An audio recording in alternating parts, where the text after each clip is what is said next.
अस्सलाम वालेकुम, welcome back to my channel fashion trends by Mars. उम्मीद करती हूँ कि आप सब खैरियत से होंगे। जैसा कि आप सब जानते हैं कि इकरा अजीज़ और यासिर हुसैन का बेटा कबीर हुसैन माशाल्लाह से हो गए हैं 1 साल की।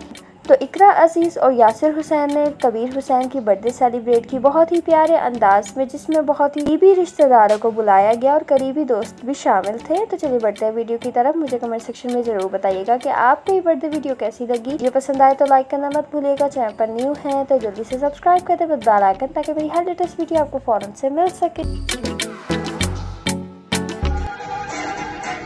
कोयला का गुड़िया मोटा है तो कोयला का